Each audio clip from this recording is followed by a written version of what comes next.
Greetings, greetings, family. Welcome, welcome again to another Wednesday evening for the Sister Shanice Show, where we have another really interesting discussion lined up for you. As you can see, we already have our guests in the house, and we're looking forward to you, our wonderful audience, joining us this evening, because it's going to be such an interesting discussion and debate. And as you can see as well, we've got guests from different parts of the world. If you were, looking at our advert promoting this particular show that's coming up, you will know that we have guests from Ethiopia, we have guests from Jamaica, and we also have our guests from the UKKK. And I will be introducing each of them to you in a short while. So as you come through the door, please do let us know that you're in the house. Let us know where in the world you are viewing us from. We would most definitely like to know what our global reach is. So rising up the entire family, each and every one of you. As you come through the door, let me just remind you that this is definitely the place to come if you're in search of motivation, if you're in search of upliftment, if you are in search of getting information from an African-centered perspective. This is the place to come. So come in and join the family with your positive vibrations as we empower, as we share knowledge, as we enrich each other, with the sort of information that we feel that we need during these times. And remember, you can also join me on my mailing list so you never miss a show. I will put my email address in the chat. Alrighty, and also remember that by joining the mailing list, you'll receive newsletters, notices, information about the show. So our family is coming in the house. In the meantime, if I can ask all my guests to just put their phone on mute so we don't get any feedback, and then I will be asking each of you in turn to introduce yourselves, and I will be taking you off mute. So welcome, the family's coming in. Someone's giving me some feedback, so please all put your phones on mute. Thank you so much. Hey, I see Afrijamos in the house. Rise up, Sister Afrijamo. She hasn't had access to a PC for a little while, so it's good to see you in the house, my sis. She's saying, greetings, Sister Shanice panel, my real African brothers and sisters worldwide. In the chat, watching from Ghana. We are delighted to have you in the house from Ghana. Also want to rise up the Jamaican Jankra channel as well. It must say Wagwan. It must rise up Orbia man. It must say Wudum African family. Rise up yourself, Orbia man. Also, we got Orbia man. I said greetings, Sister Shanice, guests and family. It must watch from Yard. So I feel your Yard or Jamaica Yard. Which one is it? Let us know. So we want to rise up our brother Jermaine. He's saying, Wudum, rise up family. Also, our brother Bissot, who was the first in the house, saying, great. If we don't speak for ourselves, then who else? Precisely. Who else? We have to speak for ourselves. So, family, let us know where in the world you're watching us from. We've got, Esra Sadi. My apologies for not getting the name right. Got me to put my glasses on for that one. Watching us from Sweden. Yes. And where else do we have? So we've got Sweden in the house. We have Jamaica in the house. We've got Ghana in the house. LB Kush saying, King Kush is saying, blessings to the panel. Vudum to you, King Kush. Okay, so the family's coming in the house. Let's go around the panel. Actually, before we go around the panel, let me just remind you of what the topic is for today. We're going to be looking at the Grand Ethiopian Renaissance Dam, a symbol of Pan-Africanism, and also a bit of a bone of contention from the neighbors, but we're going to find out what that's all about in a short while. Next strong, we have our brother Franklin Jones coming back to raise our awareness about the subliminal psychological warfare program, that's socializing us as Africans to accept an inferior status. What is all that about? Tune in and find out from us next strong. All right, so let's go around the the room today and introduce our guests to you. So first of all, we have all the way from Ethiopia our sister Mekadelawit Messi, who is a doctoral student at Florida International University. Her research focuses on long-term sustainable and equitable utilization of transboundary water resources with a specific interest on the Nile Basin. She has a Bachelor of Science in Civil and Environmental Engineering from Addis Ababa Institute of Technology, Ethiopia, a Master in Science and Environmental Science from Wageningen University in the Netherlands. But I'm going to leave her to say more about herself. Let me ask her to just introduce herself to the family. And before you do, Sister Nzinga, I wonder, Mother, if you could put your phone on mute for us. My phone's off. Mute. So can you see a mute button there? My phone is off. Oh, yeah, but I can hear you because it's the computer. You need to mute the volume on the computer. There should be a mute switch. Okay. Yep, it's here. Oh, excellent. You've done it. Okay, Sister Mekawit, please introduce yourself. Thank you, Sister Shanice. Thank you. Hello, everyone. Thank you for having me here.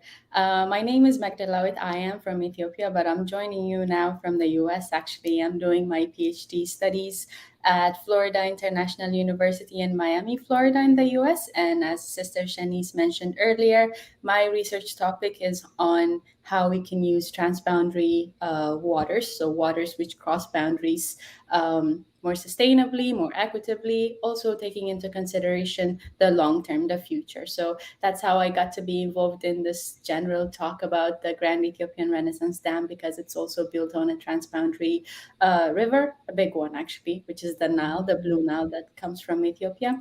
And I have done scientific research, social activism, connecting people to people, sort of grassroots level diplomacy around this topic. So it's absolutely my pleasure to be here and to discuss with you, tell you at least the Ethiopian side of the story and what we see from the outside as to what the problem is and how I see the way forward to be. So thank you very much for having me. We're looking forward to hearing from you on that. Thank you so much. And we also have Queen Mother Nzinga Asata. She's a retired health professional, author of Women in the Garvey Movement, a Pan-African Garveyite organizer, also a community activist, mother, grandmother, currently a member of GAC, also Friends of the BCA in Brixton, also treasurer of the Friends of her local youth club, which were predominantly attended by young people. Don't we have to work with the young people? I could say a lot more, but let me allow our sister Nzinga to take herself off mute now and introduce herself to the family. Queen Mother Nzinga, welcome. Greetings, family, and greetings to our sisters from Ethiopia.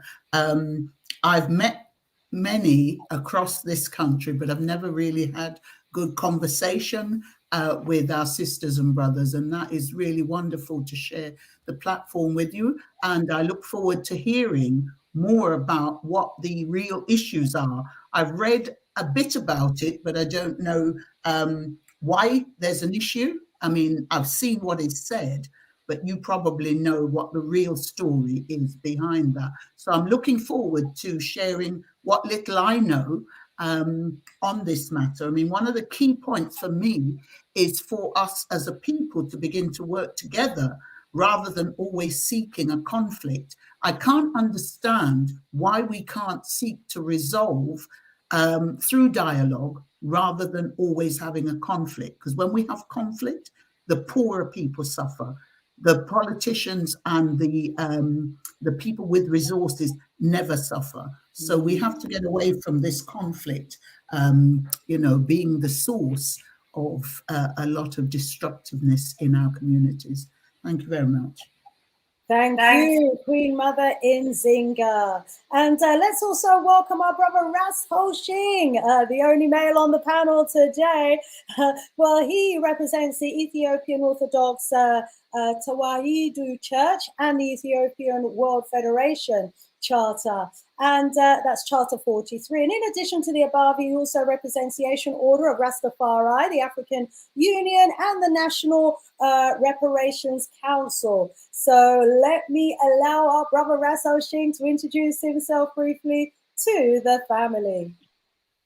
Blessings to you, my beloved sister, and I should say Queen Shanice.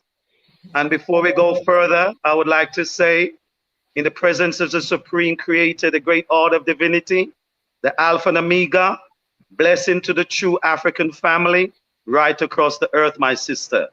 I'm Ras Oshing, as you said, also known as Paulus, because we are baptized in our faith, the faith that came down the Nile Valley, that created all the faculties of economical revelation, created many interpretation religion, but we are the originator of the faculty that taught the world that there's one deity. Blessings to you, family, and it is my privilege, first of all, to be in the company of such wonderful queens and empress, right? And also to be able to address this issue because it's very dear to the African continent. It's very dear to the Ethiopia future as we enter the 21st century. So I'm looking forward to it, my sister. Perfect love to you all.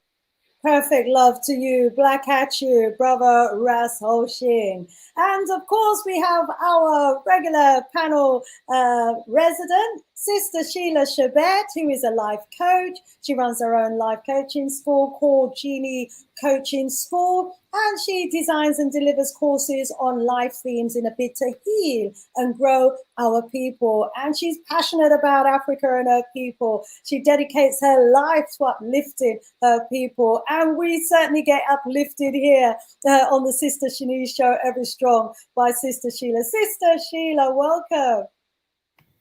I give thanks to be here. I was wondering, what will Sister Shanice say about me after introducing all the other people? I thought there isn't much to say.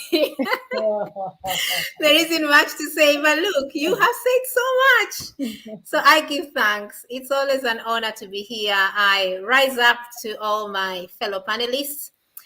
Brother Ras Oshing, a few minutes ago before you came online, he said, God is a woman. So when you see me with this wide smile, it is because I'm basking on that phrase that God is a woman. So yes, you are in the company of gods, my people. We are in the company of gods today. So I give thanks. We are going to have a wonderful, wonderful time. Like Queen Zinga, I am not very familiar with the issues with the dam in Ethiopia. So I am looking to learn more from people on the ground.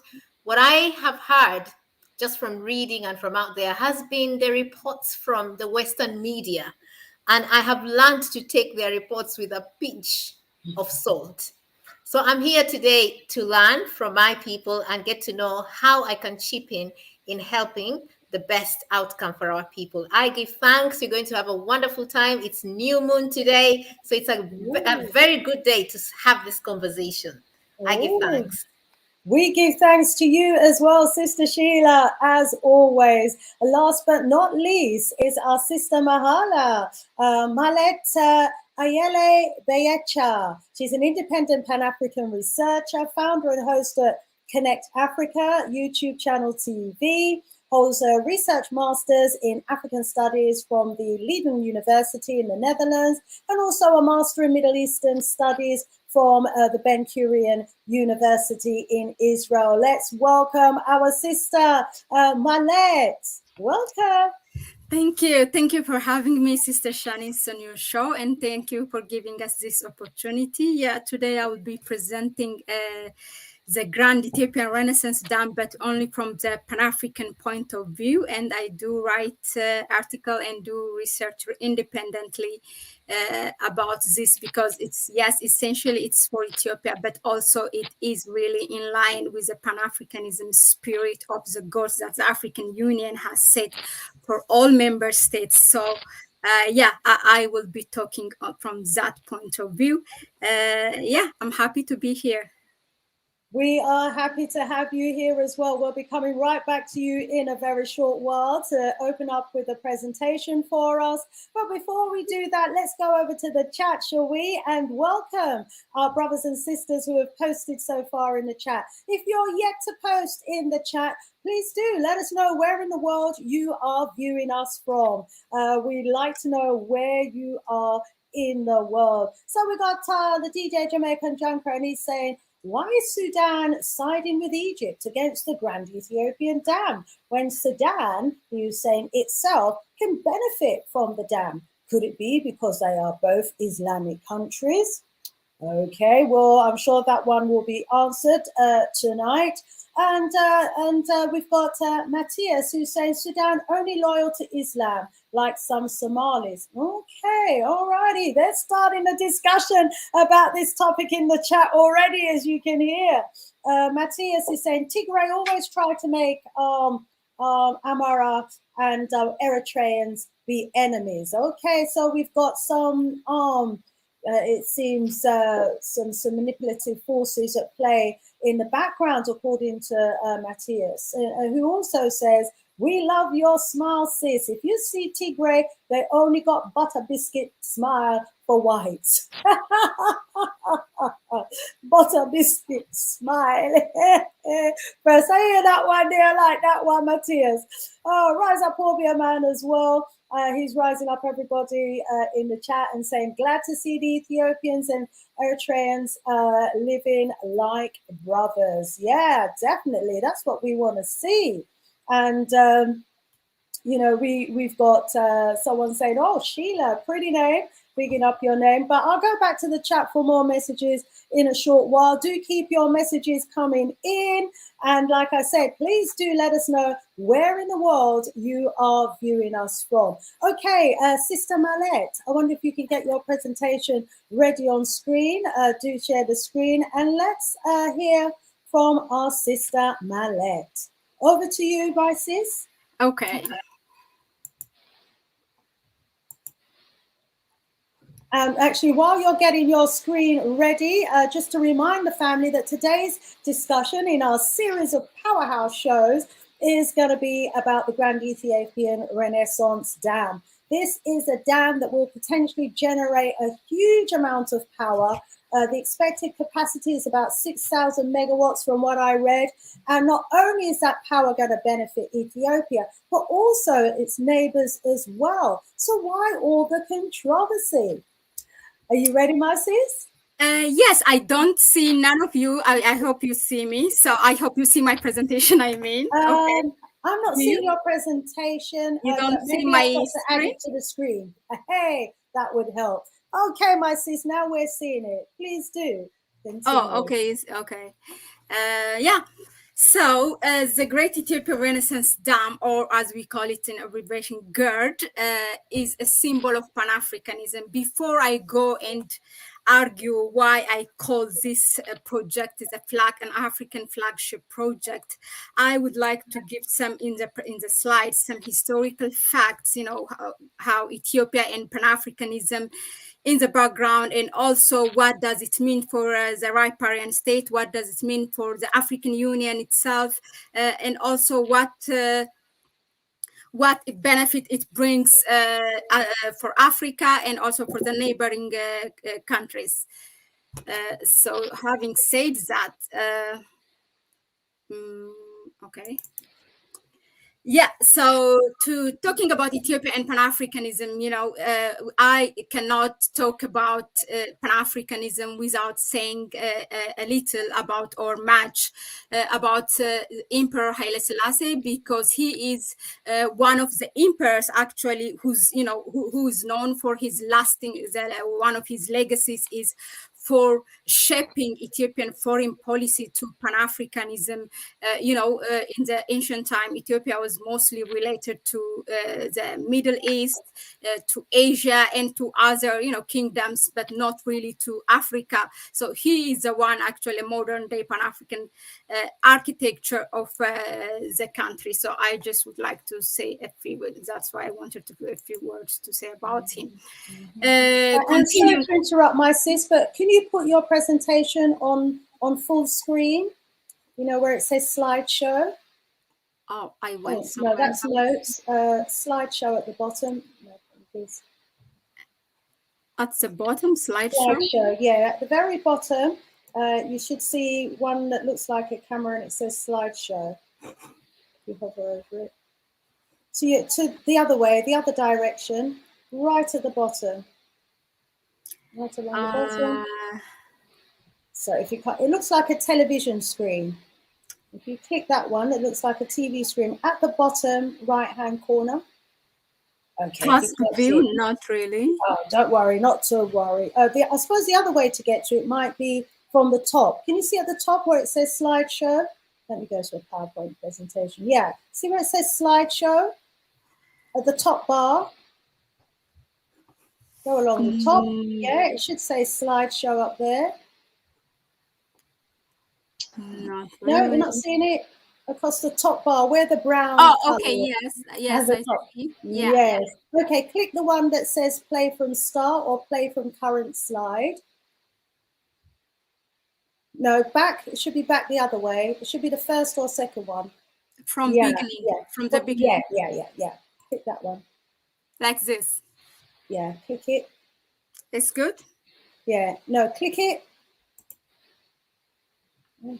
Okay. No. I was here. Okay. Yeah. Click from beginning or click from current slide. And it should give you just the slide view, because at the moment we're seeing all the slides down the side of the page as well. Yeah. Wait. If you can go down to the right corner of the screen, right next to the zoom button, the minus sign, that's the button that you want. So go down to the bottom right corner, and there's the zoom, right? Like the minus the plus signs. Yeah. And then right left to that there's a TV sign that will put it in the presentation mode. No. Okay, it's messed up. Sorry. Okay. You know what? We can work with it. We can work with it. Not to worry. Oops. We've lost the presentation altogether now. Yeah. And we've lost our brother Russo Shing. Let's bring him back. Okay. Right. So what we'll do is once you get the presentation back up again and do the share screen, we will work with it. It's okay. Let's get through it.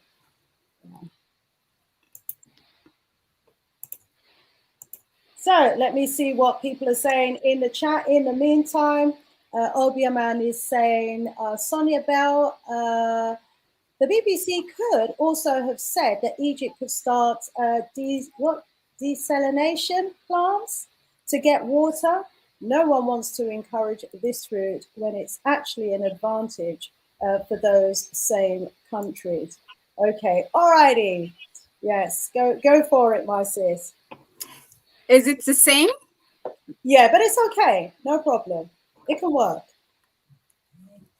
No problem whatsoever. Okay.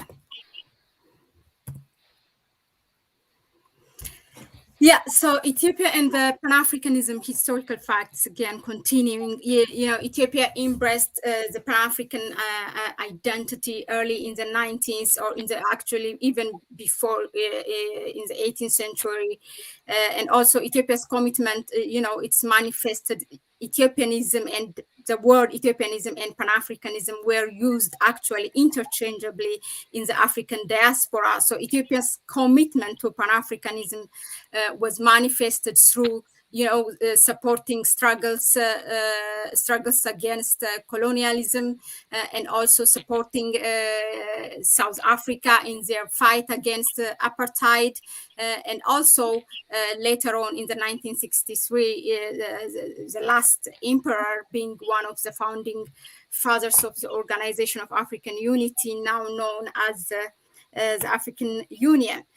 If we look at Ethiopia's foreign policy, actually, Ethiopia's foreign policy is based on it's tuned based on Africa in general, and particularly the neighboring country, meaning the Horn of Africa, the peace and security, and with strong economic ties with Africa. We know that, African countries don't do so much as an intra-Africa trade. It's not that developed. Most of the trades are going on with Europe, Asia, and a little bit with the US, but the intra-trade in Africa is not. But even with that, irrespective of that, still priority is given with a strong economic ties within Africa or within the neighboring countries, and also staunch support for the objectives of the African Union. Now, I would like to share this appeal in 1936, in 1963, actually. That's a mistake.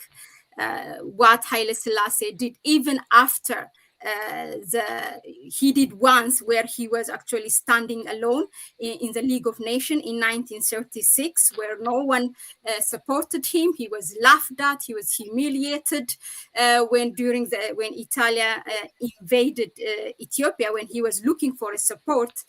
Nobody supported him. There were always Italy and colonial powers. But coming back in 1963, in October, when he made a speech, by that time it was not League of Nations, it was already the United Nations. So he still was about supporting the African nation and Black people and all over people who are oppressed and fighting colonial powers. So these lines are very familiar for those of us who listen to reggae.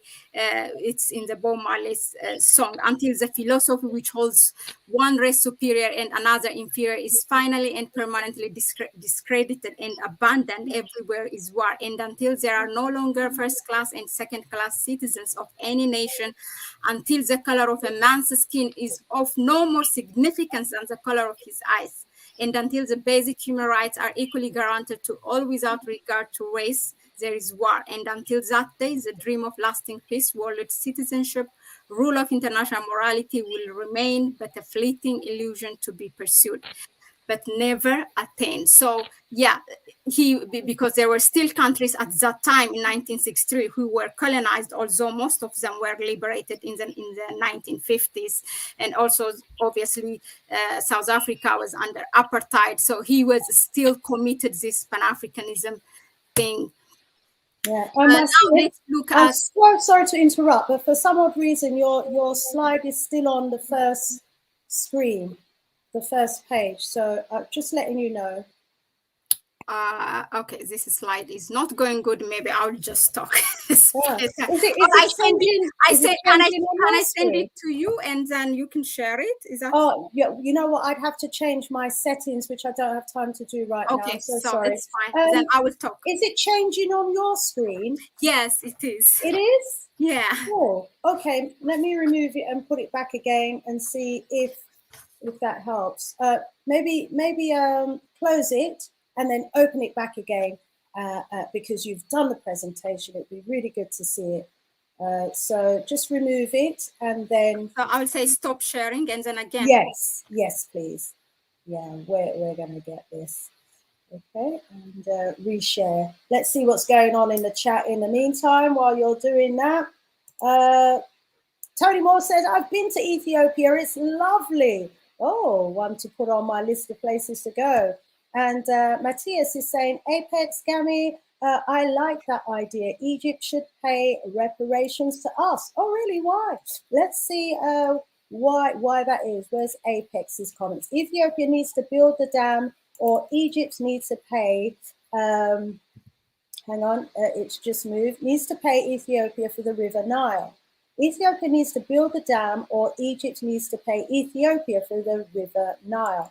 Okay, so let's see. Egypt benefits from the River Nile in terms of transportation. They need to pay Ethiopia every year for it. Oh, Egypt should be paying Ethiopia. I think that's what you said there.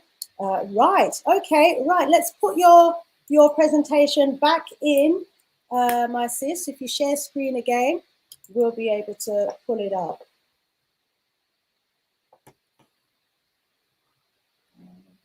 see what we've got here. Right, we're just seeing the notes bit. So if you get it right on the screen, my sis, get the presentation on your screen.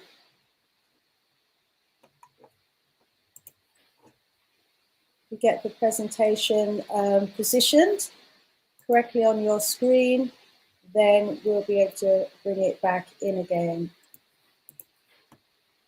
Okay, there we go. So you're on the first slide at the moment. So if you want to flick through to where you are. Yeah, okay, that's the way to move the slides along. That works nicely. Okay.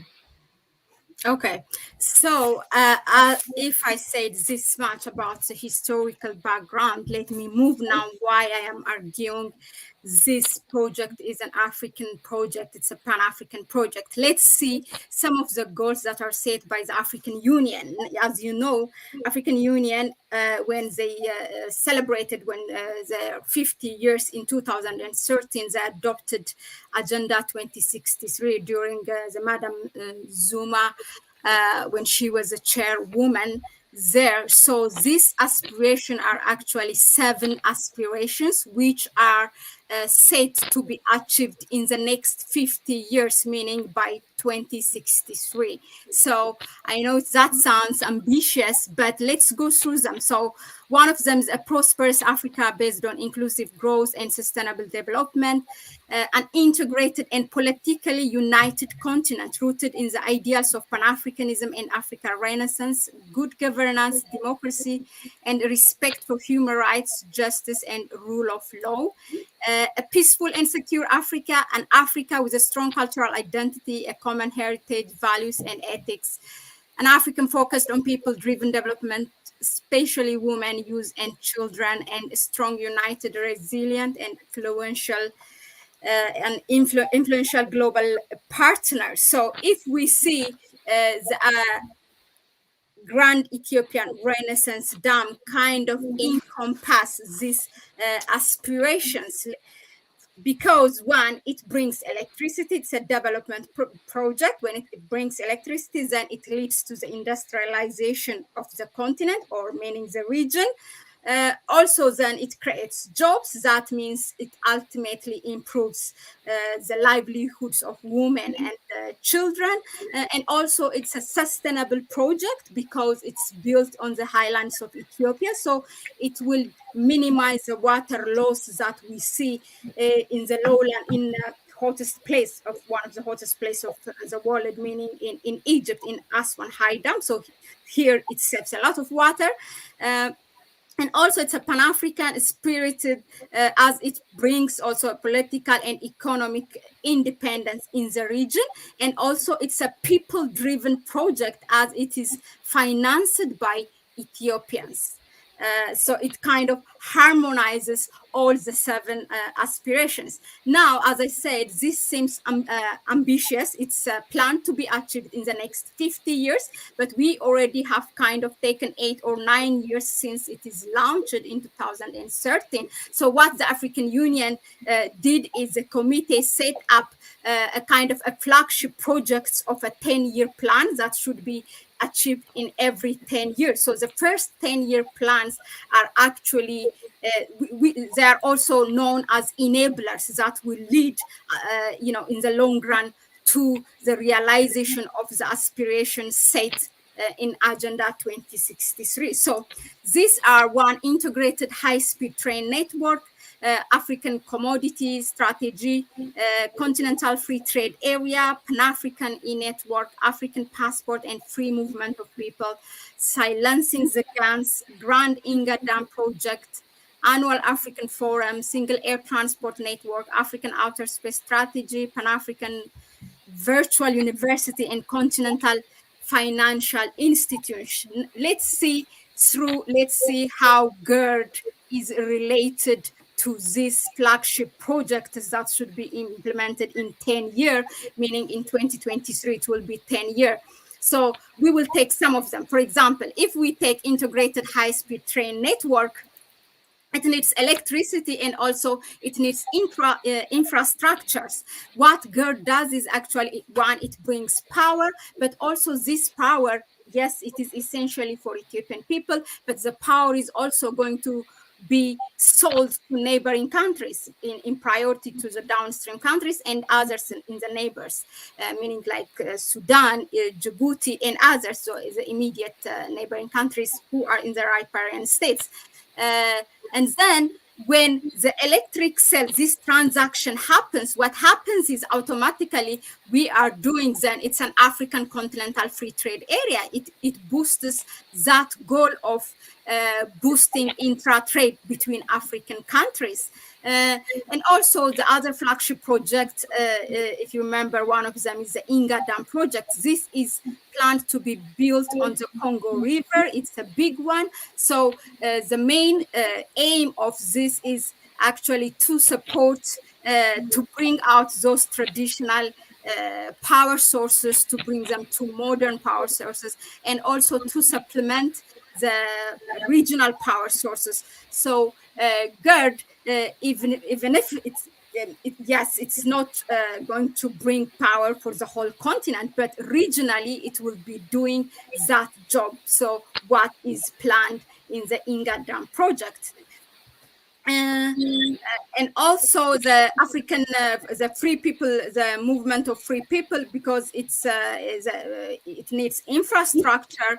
And when you sell electricity, those transformers are not going to be just built, transformed in a bush. So you ultimately bring infrastructures between neighboring countries. So that facilitates also this. This one, I just put it as a bonus because one of them is signing, the African countries, between them, a free flying area. So the airlines that actually signed, the only airline in Africa so far is Ethiopian Airlines. So this shows, even if it's not related directly to the Grand Ethiopian Renaissance Dam, it shows the commitment of the country to these goals. Now let's talk about what benefits the GERD brings to riparian states. One is it's literally, the continent is called, sometimes it's called or referred by some of the media as a dark continent. So it literally brings power to the region, or to Ethiopia, and also to the region. And also it empowers, not only bring power, also it empowers the region by developing economy. It boosts what we said before, intra-trade in Africa, creates jobs, but also it will minimize the south-north migration. As we know, it's not as we hear, actually, most of the media, when you hear about migration, you think that all African people are migrating out of, they're doing all this south-north migration, but 80% of migration is actually happening within the continent. So it will increase the migration within the continent, but and decrease the south-north, and perhaps it might increase the north-south migration, meaning it will attract entrepreneurs or the African diaspora who wants to come and develop the region, or wants to do some business, because usually what chase away the investors is not having industry or not having powers in the country. And also the other benefits that it brings, also it removes silt sedimentation, meaning these are the problems that are observed in the small dams or the Rosary Dam of Sudan. So it will minimize that, or it contributes significantly to mitigation of drought and flood management. It supplies clean and renewable energy, and it improves the livelihood of actually 80% of the if we see the total population of the Nile riparian states, which are 11 countries, 80% actually, except Egypt, all of them are categorized in the sub-Saharan what. Don't ask me why that name is, because it's controversial by itself. But yeah, 80% of them lives in the sub-Saharan Africa. So it ultimately improves the livelihood livelihoods of those. The other benefits that GERD brings, or why I say this is really a Pan-African project, is it champions the whole negotiation of the Grand Ethiopian Renaissance Dam. Ethiopia launched it in 2011. Now we are in 2000. It's almost 10 years. What it does is it champions the African solution to African problems, because Ethiopia might have suffered in all this, it's 10 years almost, and we did not finish. It's 80%. We did not finish the project, and we are back and forth in negotiation. There's always something to disrupt it. It could be unfortunate for Ethiopia to experience this, but it's really a kind of a blessing that happened for the continent, because it sets that precedent for Africa to say, okay, this is our affair. We are taking this matter in our own hands. And Ethiopia really fought for this, meaning to bring the issue back to Africa, or to the African Union. And it showed the commitment of Ethiopia, to stick to that Pan-Africanism value. Here I put the Kwame Nkrumah quote, which says, "It's clear that we must find an African solution to our problems, and that this can only be found in African unity. Divided we are weak, united Africa could become one of the greatest forces for good in the world." So having said that, let's talk about what also for the institution, what it brought. It brought actually, as I said before, it's a blessing for the African Union, because we know the African Union, it's mostly known for, standing just at the corner and not interfering, not having a voice on matters that are happening in the continent. We have seen what's happening in West Africa. If something happens, it's not the African Union or a neighboring country that comes. It's France actually, who you will see in a matter of hours sending military or something. So by Ethiopia fighting for that cause, to stick to Pan-Africanism value of African solution to African problem, it made the institution. It brought this institution to the forefront in the face of the world, and to say, okay, we've got this, don't meddle in our affairs. Also, it wasn't that smooth so far, but it actually kind of helped now for the UN to say, okay, this is exactly what happened in the last the United Nations Security Council meeting, for the matter to be returned to the African Union. And also what it does is it kind of hands a guideline of managing similar conflicts. I mean, this kind of water conflicts are not that familiar in the world, for that matter, but if it happens at any time or in any way in the continent, then the countries who experience that conflict will know or will learn from Ethiopia's experience, and to say, no, this should be solved by the African Union. And also for riparian states, in how to go about using the Nile for hydroelectric power. Today, maybe because it is Ethiopia who is able to do it, but tomorrow another riparian state might want to build another dam for generating hydroelectric power. So it will set that precedent or a guideline for others what to do. But for me, mainly this project, what it did is actually for African Union and for the people of Africa, it made, to dismantle for once and for all those colonial treaties that are left by the colonial powers in previous time, which are actually the cause of conflict in Africa in most of the time. So with the problems that we have now with Egypt is because of, although Egypt consistently denies that it's not really quoting or it's not depending on that colonial treaty signed by the Anglo-Egyptians, and later on that included Sudan, which gave Egypt the hegemony of the usage of the Nile water. But it dismantles that colonial treaty. So it's really symbolic in that aspect. Mm-hmm. We are going to come back, my sis. I know.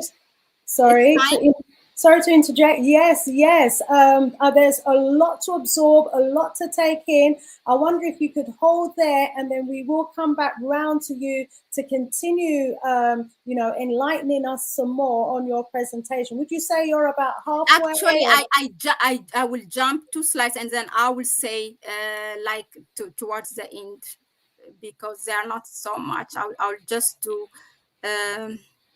Actually, we can leave it here. You know what? It's okay. Yeah, and we'll go around and come back. Fantastic, because there's so much that's already been said, so much to take in. And, I want some of our people in the chat to chew over what's been said. But this is potentially phenomenal. I mean, from what you've been saying to us, Sister Marlette, it looks as though this dam could be bringing a huge amount of independence to the region, a huge amount of power. It has the potential with it to increase the industrialization of the region, all the sort of things that we would expect, that everybody in the area to want to be celebrating. And I can see from the discussion going on in the chat that if this is not managed and handled properly, from the outside looking in, they're suggesting it could actually spark a war in the area, that Egypt will be in alliance with the West with this war. The West would be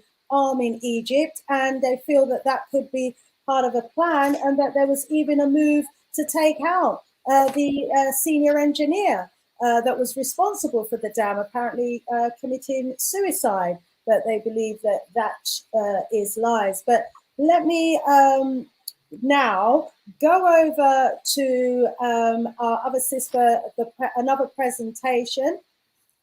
And while she prepares for that, I just want to home in on what's being said. So, Sister Makedalowit, I wonder if you could prepare to present, please.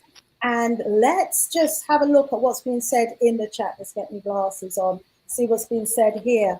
Okay, Ignite is saying the AU is about as African as the CFA.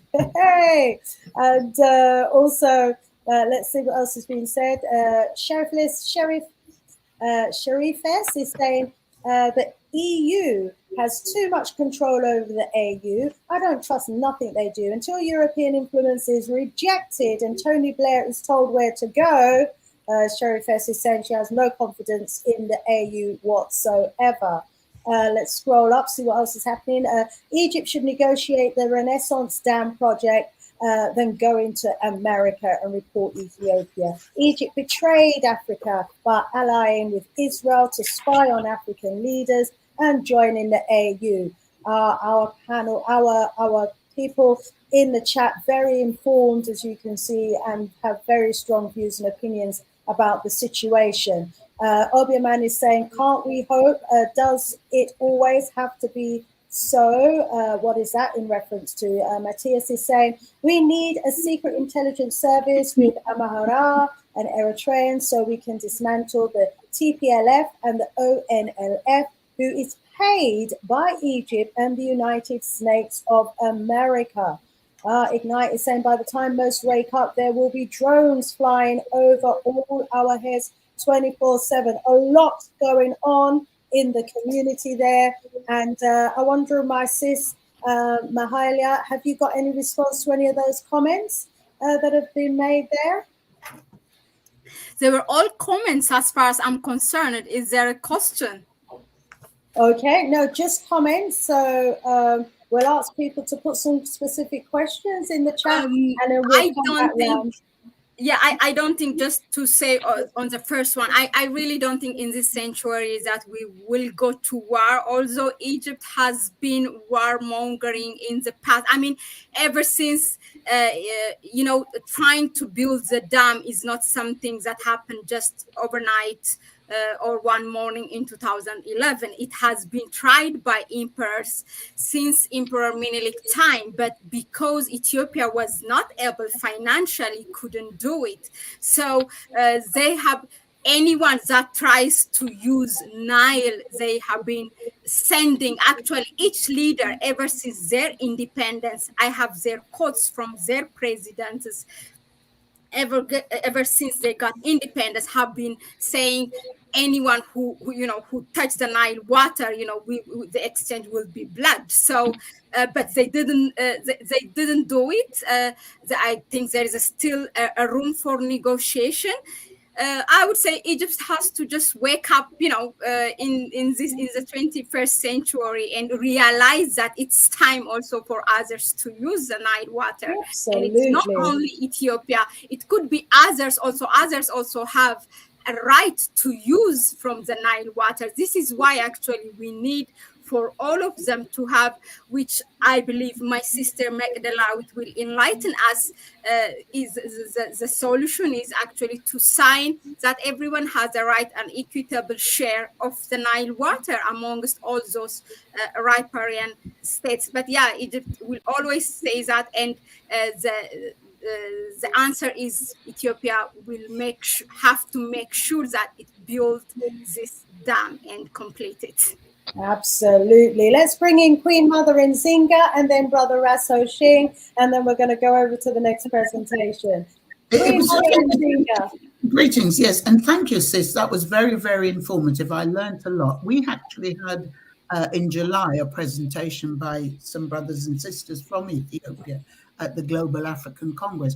What I really wanted to ask was, when this was all started, what was the consultation and the discussion that took place, which would perhaps have avoided this conflict that we're now seeing? And was that done?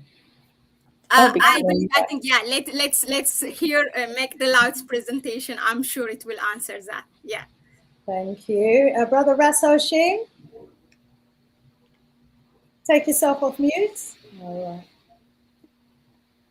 You're still on mute, my brother. Can you hear now? Okay, loud and clear. Let I just do you a quick history of Africa. The Upper Nile Valley, which is known as Upper Kemet, is present-day Ethiopia. The 4 rivers that comes out of Upper Kemet, that provides life to the entire planet, comes from Ethiopia. The Nile Valley, coming down the Nile, my sister, we will never stop the water from flowing because we know the importance of the Nile to the region. And as for the so-called Middle East, both the Egyptian, the Sudanese, and all these ones in the Middle East, they only serve the interests of the Aryan race from Asia and the European. What is happening today, my sister, from the time His Imperial Majesty architected the OAU, the Organization of African Unity, the plans for African development was always an internal plan. But because of the undermining of the rest of the state of Africa, Africa has not been able to fulfill the vision that was architected by His Imperial Majesty. So when we now arrive in this point, the dam was actually planned part of the development of Africa for the 21st century. And it was Ethiopia that is to lead it. And we must give thanks that Ethiopia has shown the rest of our African brothers and sisters and the rest of state of Africa that we ourselves can develop what is essential to the development and the prosperity of the African nation. And when we speak of this dam, my sister, what you're looking at is hydroelectrical energy, which means that what the Arabs have done by depleting the oil reserve, that is now going to create the catastrophe right across the Middle East. We are going back to natural energy for the preservation not only of Ethiopia, but for the entire African continent. So many of us still don't understand what Ethiopia actually means to the world. It's out of Ethiopia, my sister, come the monsoon that brings all the energy, all the water to the East, India and China. So when we speak of Ethiopia, we are doing what is right and is just for the African people. And if Egypt or Sudan has a problem with it, is because Egypt and Sudan has always served the interests both of the so-called Asian and also the European. When they built the Suez Canal for the interests of European trade, to take out the resources out of Africa and bring it into China and bring it into Europe. Did they ask the African permission? No, they did not, because it was in their economical interest to build the Suez Canal. And who is it prospered from it? The Arabs, because that is where they send their oil all over. And as you know, the oil that they've taken out the planet, this is what I would love to say to the Egyptian and the Sudanese, because what you must remember, my sister, those who call themselves Egyptian, these are the remnants of the first enslaver that came in and conquered and maintained the status quo of undermining the development of Africa. And that is the truth. So when we speak, my sister, without apology, this is what I would say to Egypt. You have a greater problem, because all the oil you've taken out of your region, you're going to have an earthquake right across that peninsula that is going to destroy all that area. So you better ask Ethiopia, because many of you are going to have to seek refuge in higher lands on the continent of Africa. We hear you on that. So where it comes on to the development, my sister, this dam here should have been built long time ago. His Majesty, that is why they got rid of His Imperial Majesty in 1974, because His Majesty was on one mission: Africa development by the African, for the interests of the Africans. And when we speak of this dam now, my sister, what it allows us to do, 65 million people in Ethiopia will now get access to electricity. All our neighbors will be given the energy to advance the development of every state of Africa. That is the significance of this dam, my sister. So we're not here to apologize or to quantify to no one. What we have done is for the interests of the true Africans. So if you're an Arab, it may not be in your interest, because why? You have never had the interest of Africa. You've always sold out Africa. It's out of the Middle East. You continue to take out the resources of Africa. So that is the position, my sister. So what Ethiopia has done from 2011, this dam started the construction. We have now almost completed it. We have now done the final refilling, the second filling of it, which we didn't need to divert the natural courses. We had enough rain that was able to fill it. So when Egypt and Sudan is putting up these so-called opposition, it is because, my sister, both the West and the Far East, China, India, they all know that this is the beginning of Africa unity. This is the beginning of African liberating our people, because we have been subjugated for over 8,000 years under the so-called Middle East, from Egypt to Sudan to Turkey, my sister. So, my sister, I'm not being emotional. I'm just telling you the truth. They cannot stop. They cannot stop it. And we know the precious, right? The precious Nile, the Nile that it serves. It doesn't just serve Africa. The Nile also serves all the water that comes right in the Western region. That is what a lot of people don't know, my sister. It comes right across the Caribbean. That is why we have clean water coming across from the African continent into the Caribbean and further beyond. So the Nile is very precious to all of humanity. And it is a good thing that it is our people that is at the fountainhead, because any nation that control Ethiopia, they would have been charging the rest of all Africa and the rest of the world for every drop of water. But Ethiopia has not done that. We're going to come back to you again, Brother Rasso Shing. I want to allow our next presenter to come in. But before we do, let me allow also our sister Sheila to say a few words. A powerful interjection there, Brother Rasso Shing. And thank you so much for laying out that situation there. Sister Sheila, would you like to comment before we go into our next presentation? Oh, yes. I feel I'm in a class of history and a class of physics and science and everything in there. So many new things, but I'm learning a lot.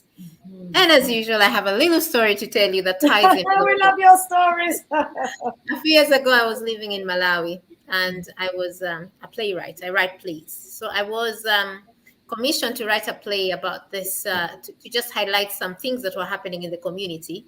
So rather than going to the community and saying, we need to change this and this and this, it was easier to have a play. And through the play, the message would be passed across. So I wrote the play. It had 16 characters in it, with 4 being the main ones that were speaking. So the main character was a couple, a man and a woman. And through them, the messages were being put across. Through them, the messages we wanted to pass across would be passed. Now, we were looking for people to act in these movies, in this play. It was going to be a play presented in the community. And someone mentioned that there was a certain actress. She was known. She had acted in certain plays. And if she came, she would pull people.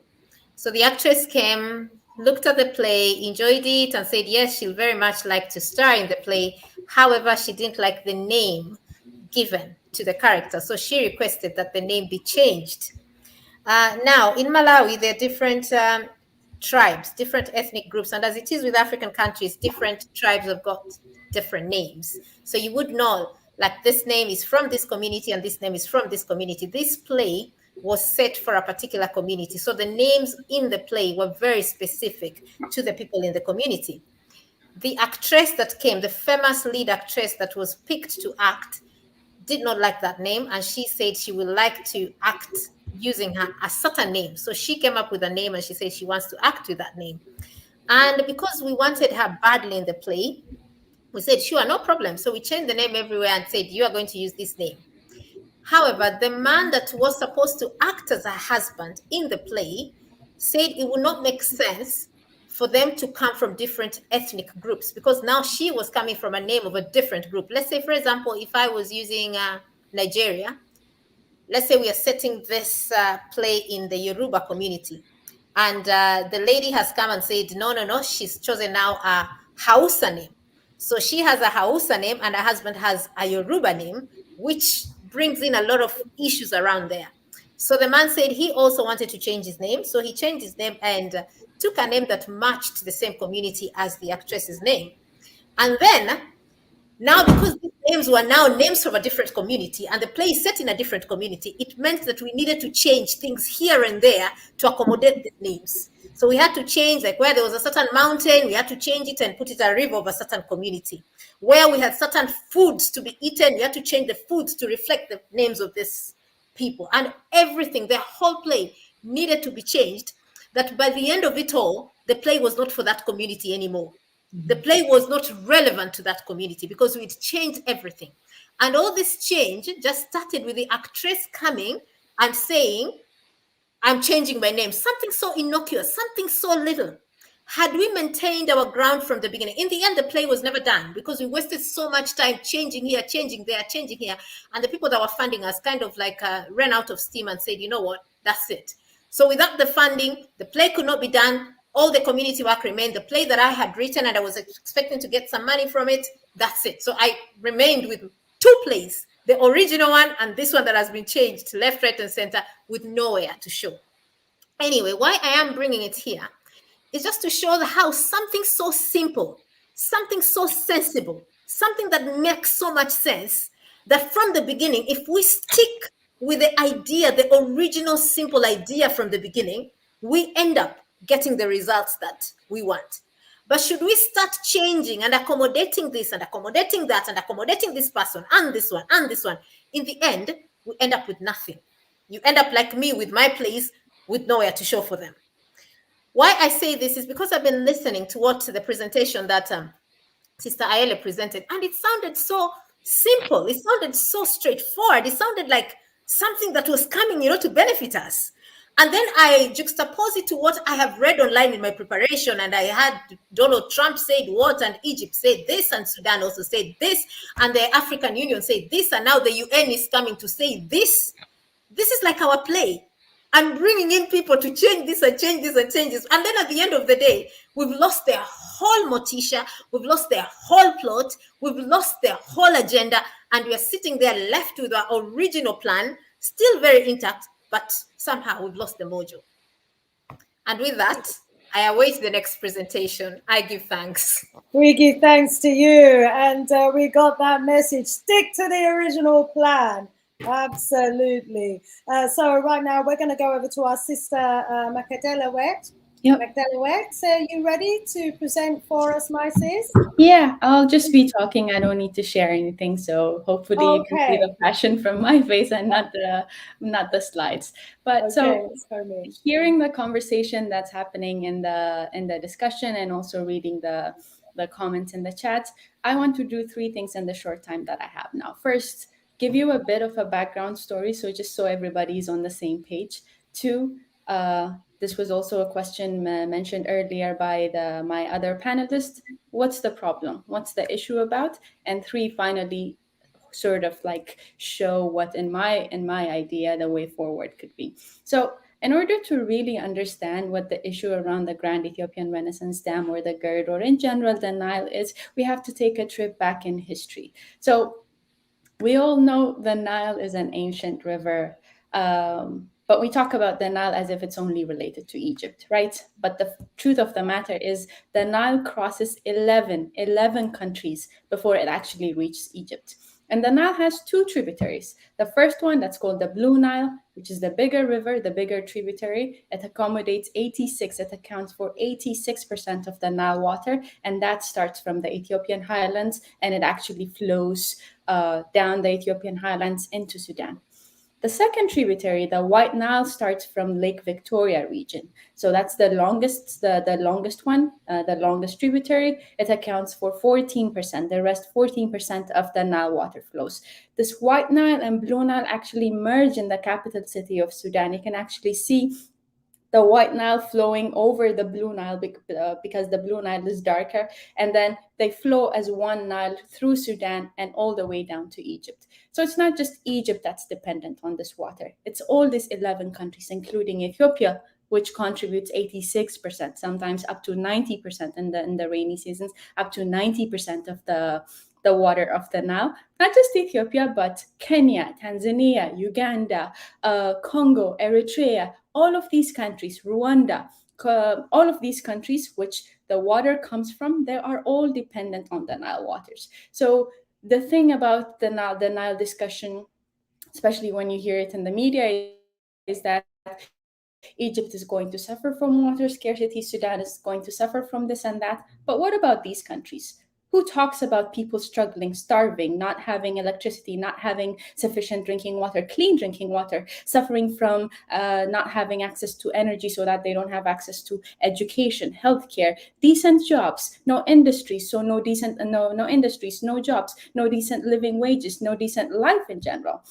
So the first thing that we have to think about when we think about the Grand Ethiopian Renaissance Dam or the Nile in general is that it's not just an issue of Egypt, Sudan, and Ethiopia. It's an issue of 11 African countries which account for 460 million people. That's almost 500 million people which are living in these 11 countries dependent on the Nile. So it's not just an issue of water scarcity in Egypt. Population is increasing in all of these countries. Ethiopia is a country of 150 million people now. Egypt has 100 million people. And all the other countries in the Nile Basin, their population is increasing. Our demand for water is increasing. So when we talk about scarcity, if we talk about scarcity is an equal offender, let's say. There's going to be scarcity in Egypt, but there's also going to be scarcity in Sudan and Ethiopia and Kenya and Tanzania. So the Nile is not just the sole property of Egypt. We should not be thinking about the Nile from the perspective of Egypt alone. Egypt is one country which is part of the Nile Basin, as are the other 10 riparian countries. The second thing that we have to know to really understand the context around the Nile is how it has been used. So Notice that I told you 86% of the Nile water comes from Ethiopia, 14% comes from these other upper riparian countries around the Lake Victoria region. Sudan and Egypt contribute literally zero, nothing to the Nile water. Sudan contributes minimal amount, but once it starts flowing as the main Nile, when it goes to Egypt, it's all used up. Nothing comes into it. So basically 100% of the water comes from these upstream riparian countries, but colonial agreements, which happened since 1891. So all these colonial powers, including the UK, France, Turkey, they all knew the relevance of the Nile to their investments in Egypt and Sudan. So they wanted to control the source of the Nile, right? Control all of the Nile. So they had this idea of this grand green kingdom, so green union, I think they called it. So they wanted to control the source of the Nile so that they have the control of the waters. So UK wanted to do this, Turkey wanted to do this, France wanted to do this, Italy wanted to do this.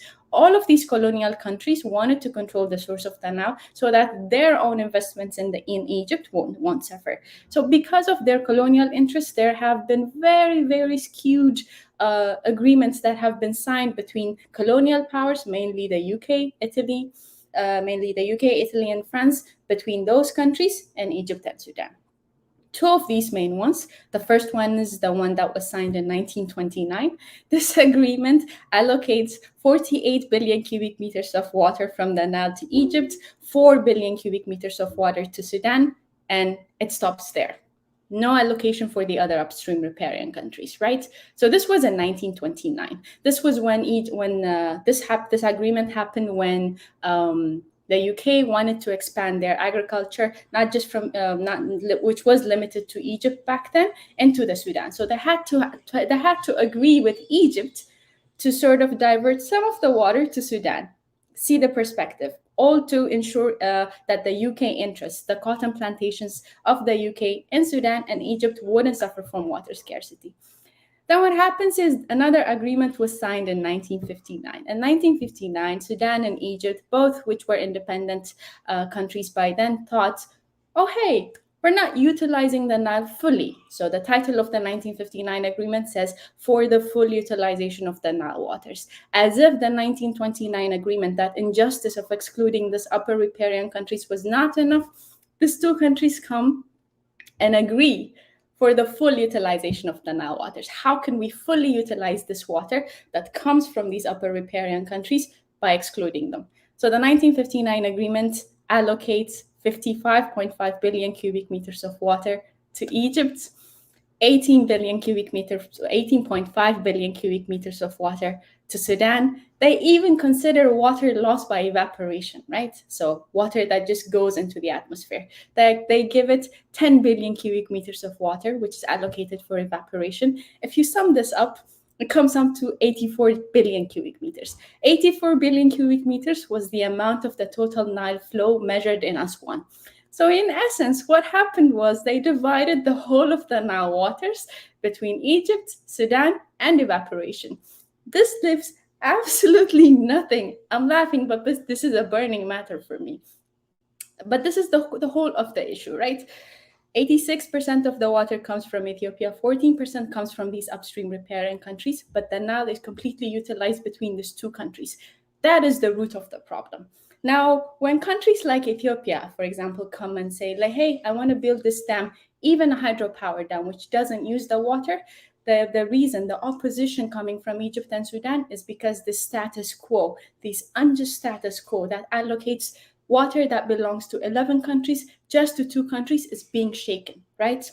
And they don't want that for obvious reasons. If you think about it in humanistic and individual terms, if you've always been having the whole cookie for yourself, right?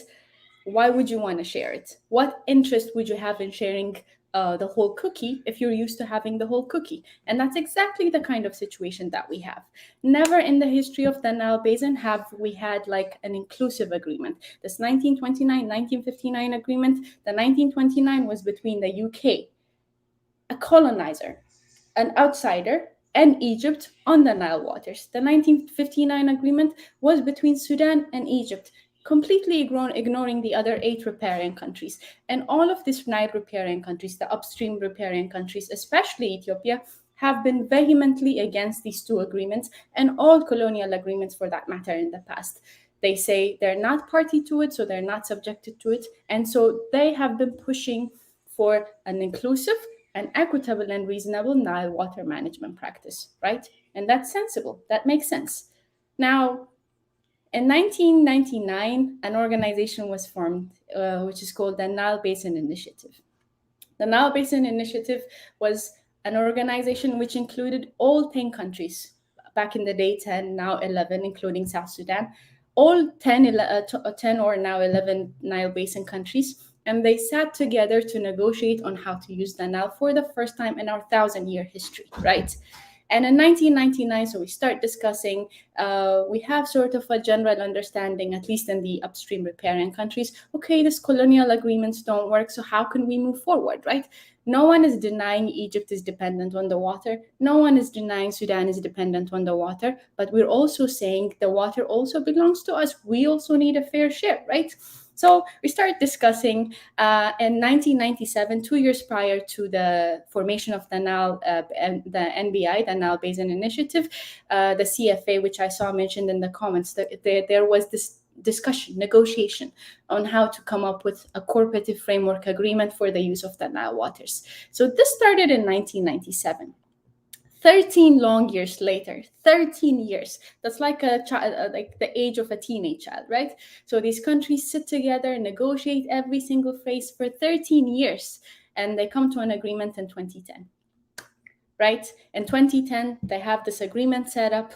Everybody's on board. They've been discussing it for 13 years. And at the end of the day, 6 of the upstream riparian countries, Ethiopia, Kenya, Uganda, Tanzania, Rwanda, and Burundi. Burundi also signed. 6 of the upstream riparian countries signed it. But what happens? Sudan and Egypt draw back. After 13 years of negotiating this document, Sudan and Egypt reject it. Why? Because this cooperative framework agreement brings in the idea, it's actually an international idea, of sharing transboundary waters, which is based on equitable and reasonable share of each country, not just one, not just 2, but all countries in the basin, the principle of causing no significant harms, and the duty to cooperate. These 3 are the international principles of how to share transboundary waters. And the CFA, or the Cooperative Framework Agreement, is based off of that.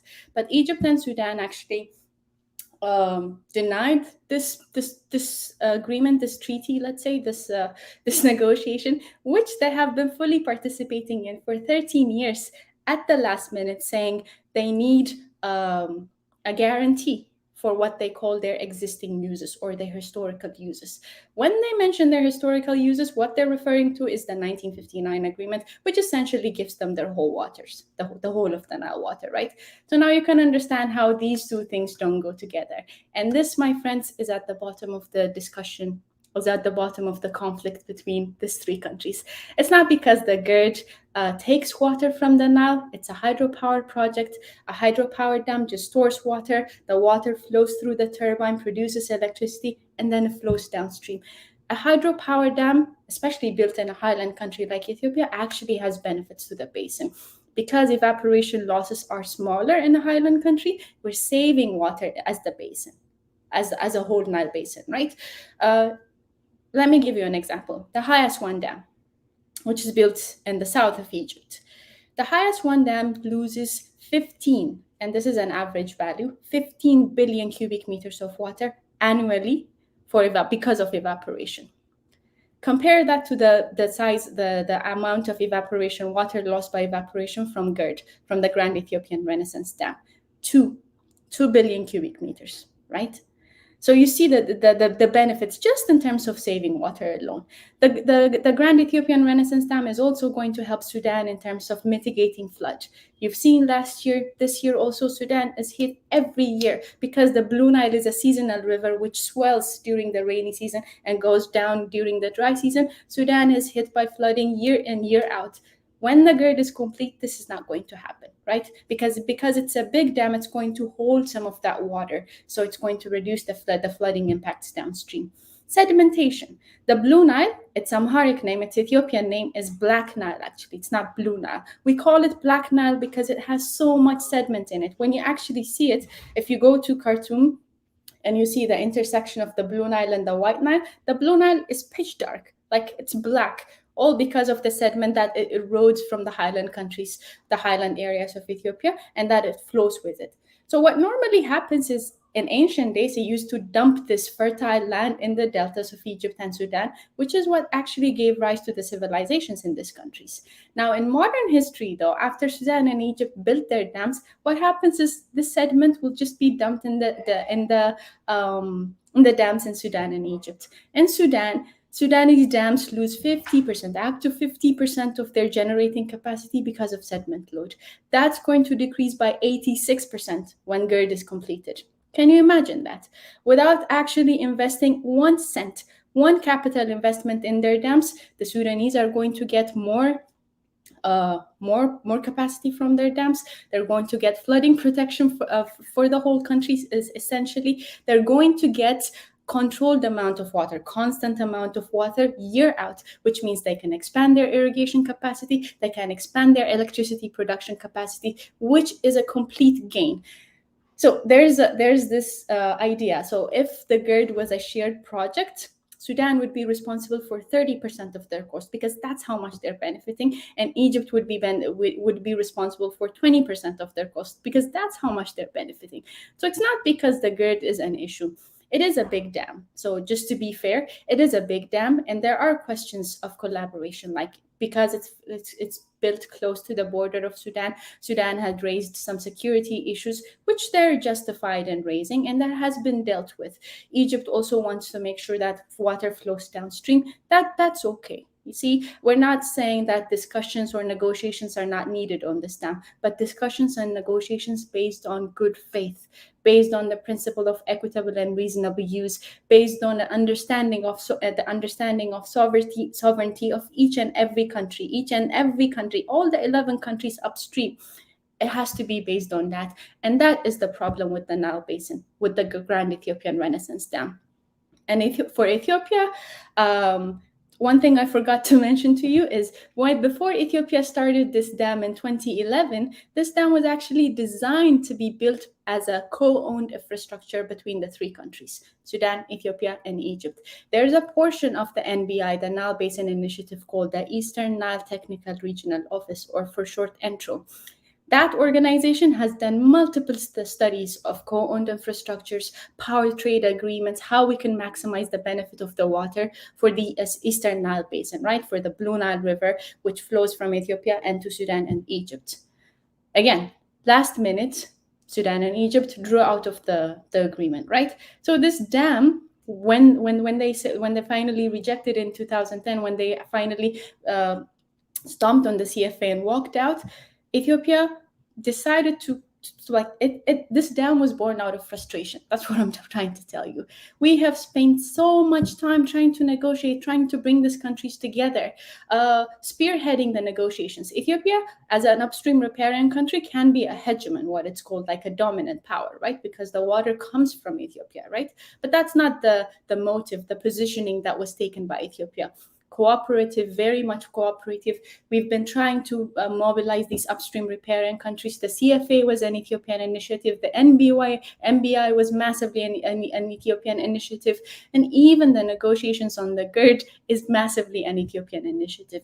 Ethiopia initiated an international panel of experts from the 3 countries, 2 experts from each country, an expert from Germany, South Africa, the Netherlands, in order to study the concerns raised by Egypt and Sudan on our own dam. This was an Ethiopian initiative, right?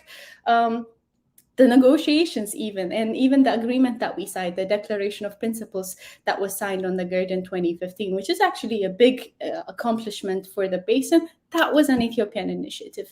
The initiative to bring the issue of the GERD not to the US, not to the Middle East, not to the Arab League, but to the AU was the Ethiopian initiative.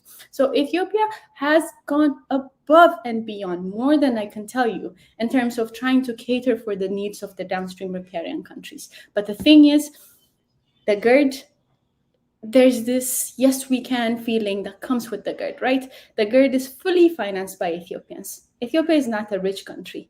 So everyone, including me, including Mahlet, including the shoe polisher, people who don't have enough to eat, contributed for the GERD. We bought bonds, we donated, we contributed for the GERD. And that's how it's being built right now. When we say it's my dam in social media, it really is it really is my dam. I have a stake in that. That's how much it means to us.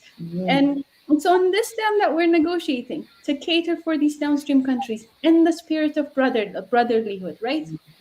In the spirit of Pan-Africanism, in the spirit of let's share this together. And this kind of energy, it motivates the other countries around us, Kenya, Tanzania, Uganda, all of these upstream riparian countries, to also mobilize their resources. And they have to. Population is increasing, energy, the water demand is increasing. So we can't just hold our arms and like just see our citizens, our people starve and die, and like be this black continent for the rest of our lives. We have to use our resources, and the GERD is like a flagship symbol. Like it's a statement that says yes, you can do it, and they're also doing this, right? So that is the problem at hand. The way I see it, unless we have a fundamental agreement on the fact that the Nile is not Sudan's or Egypt's, and that the Nile actually belongs to all 11 countries, unless we start from that premise, there's no moving forward. The UN doesn't want to set a precedent because transboundary waters are everywhere. The US shares one with Mexico. The US shares one with Canada. China shares transboundary rivers with many countries around it. India shares transboundary waters. Brazil, Uruguay, many countries, even European countries, they share waters. So they don't want to come and dictate or say or set a precedent. You have to do this on that on the transboundary waters, because it's going to come back and bite them. No, that's why the UN keeps sending this issue back to the AU. It's your own problem. Deal with it on your own, right? And of course, it's an African problem. And it is an African problem. So we do have the solutions. There are so many technical problems. I am studying this issue as a PhD student. This is my research area. I know for a fact that there are ways to move forward, but it does need the political will, the fundamental shift in perspective, understanding that the current status quo is unjust. It cannot have been here for so long, and that needs to change. Thank you so much, Makadela Witt. Oh, wow. Thank you for that very insightful presentation there. It's been very, very informative indeed. It sounds like Egypt and Sudan are going to have to be dragged screaming all the way, to on this particular one. And we can see now why, very clearly, why they don't want, to see this initiative take off. So let's go around the room and get some comments, feedback, or questions, or suggestions, ideas. But let's get some input from our family. Queen Nzinga Asata, let's start with you. Please take your phone off. Oh, thank you. I tell you, that was brilliant. In fact, both sisters, I learned such a lot from them both, and I'm really empowered. And I really appreciate how you've outlined, because that was my big question. How is it that they're objecting? What has caused them to object? Were they not consulted, etc.? And you've explained that so fully, because we know from our history that the colonialists are always able to use our own people to destroy the things that we want to build that will advance us and take us forward. So obviously there's a lot of work to be done to get them on board, because they are the people that will be destructive and create a negative energy in that area. It's a hard one, because all of us know, negotiating with people who are determined to be destructive and stubborn can take a lot out of you. So we have a lot of work to do. And I think the important thing is you've got 9 other countries. So they obviously have to come together and decide to get Sudan and Egypt to step in line for the best interest of African people and their growth and development. And thank you. I think that's all I want to say. Brilliant. I've had a great evening hearing and learning from you. Thank you so much. Let's bring in Sister Sheila. Sister Sheila. Where to begin? Thank you. That gave me so much education and gave me so much information. And as a life coach, I normally get so many clients come to me and they have questions and they need to be signposted as to what is the correct decision to do. And I will talk about two scenarios here that will reflect the way forward to this matter. One of them was a certain lady who had serious altercations with her baby's father, and she had two children, and her and the man could not see eye to eye, so they were separated. However, he had taken the children. He just went one day, took the children from the school and held them and refused to return them, even when she went to court and he was given a court order to return the children. He completely disagreed. He completely just ignored it and kept the children, even though the children had never lived with him before. He just woke up one day and decided to be present in the children's life and went and grabbed these children and refused to return them. So when this woman came to me to ask what is it she's going to do, because she has tried everything, the court, the police and everything, and the man just disregards all the court orders, all the police orders. He refuses and he just keeps the children. And I did ask her, do you know where the children go to school? And she said, yes, I do know where they go to school. I said, why don't you go and take them? I said, the same way he came and took them, and now he's refusing to play ball to anything. He's just holding them. And you know, these children need you. And he is refusing to even grant you access. Well, how, when she had the children, when she was the one in the sole custody of the children, she would grant him access. That is even how he went and took them from school, because they knew him, because he had access to the children whenever he showed up. He was very absentee, but sometimes he would show up. So when he would show up, he would pick the children maybe once every 9 months or 10 months. So I did say, now he has had the children for a month now. You've not seen them. You've not heard from them. You don't even know how they're doing. And he's not listening. I asked her, why do you want to play fair with someone who's very bent in not playing fair? I said, just go to the school. These are your children. Go to the school. Take them. Take your children as he took them. And then you know what? Hold on to your children. Let him now take you to the police. Let him now, let the court orders come. Let everything like that come. And then this is whereby you will go present yourself when you're being called. And that's what she did. She went and took her children.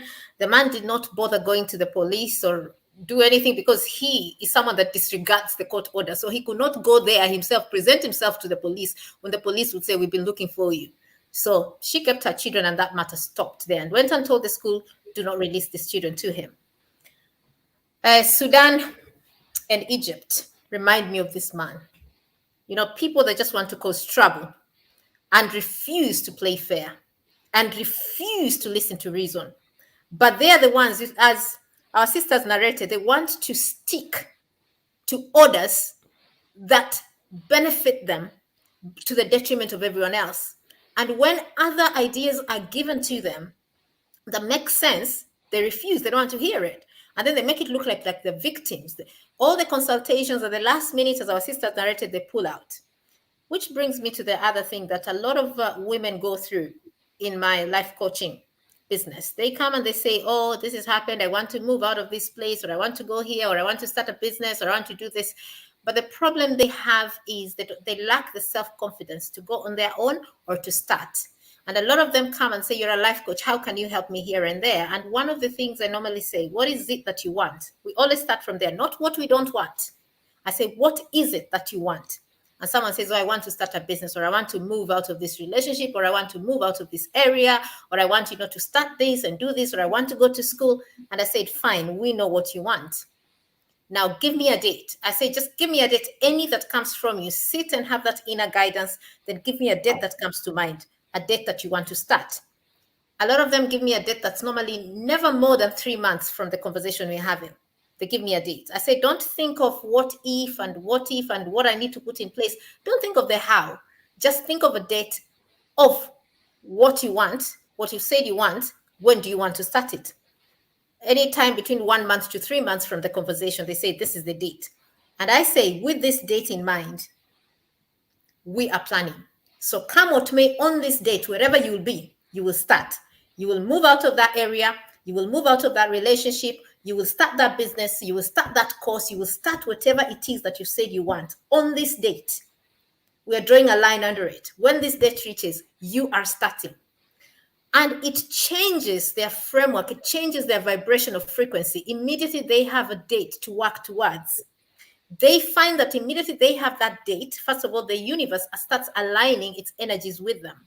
And then rather than it being this empty forward road ahead of them where they are waiting, I don't know, for this and that and this and that, they now have a date.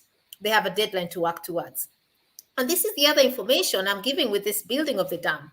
What Ethiopia needs to do, Ethiopia needs to come up with a date and say, on this date, the dam is coming.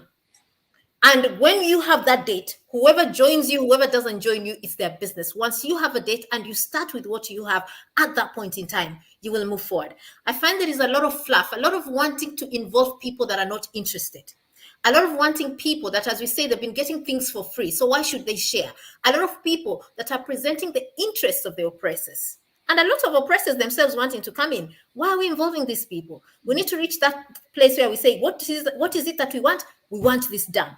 Fine, we are not disputing about wanting it. Whoever is saying, oh, we're not sure about the dam, is going to affect our reservoir and all this, we say, you are not in the same page as us. We don't need to convince you. And this, I bring in the other point. Sometimes we have to do away with dialogue and go straight for rebellion, because dialogue does not always work. There are some people you cannot dialogue with them, people that frustrate you over and over again. You've tried dialogue the first time, it has not worked. You've tried dialogue the second time, it has not worked. You've tried dialogue over and over, it has not worked. Do not keep on going for dialogue. Now go for rebellion. Rebellion works. It is like trying to negotiate with the racist white supremacists about our liberation. It's trying to negotiate with the slave owners about our freedom. No, you go straight for the rebellion. You know what it is that you want. If someone else wants something different from you, you don't try to dialogue with them to come to your way. No, you simply go for it.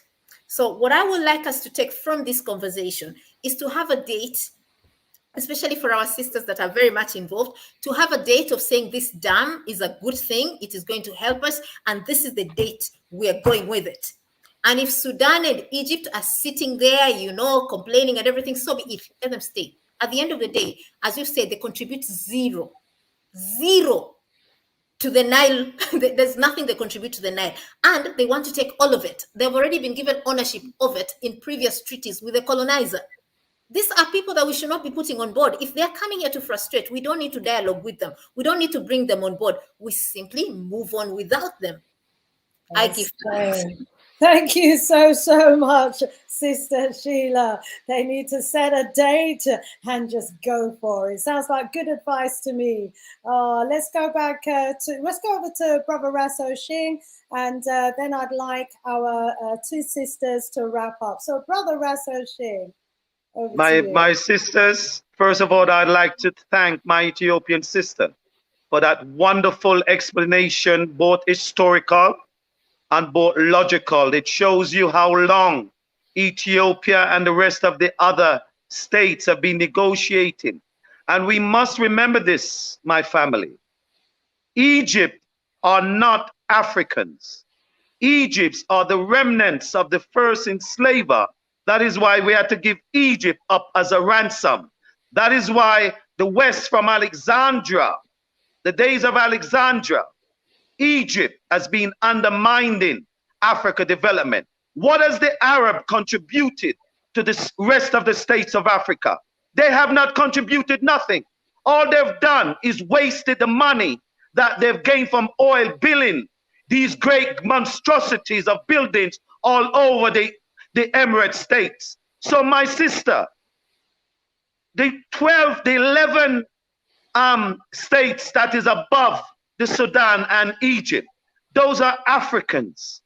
And what it is, this dam is going to bring all those states in the 21st century. So what you're referring to is Africa, true African development.